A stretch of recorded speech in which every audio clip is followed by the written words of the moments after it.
दशोभितलिङ्गं जन्मजदुःखविनाशकलिङ्गं तर्प्रणमामि सदा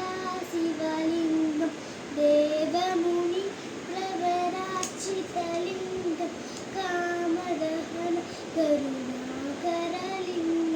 रावणदर्पनाशकलिङ्गं तर्प्रणमामि सदा शिवलिङ्गं सर्वसुगन्धपुलपितलिङ्गं बुद्धिवर्धनकारणलिङ्गं सिद्धसुरासुरवन्दिलिङ्गं तर्प्रणमामि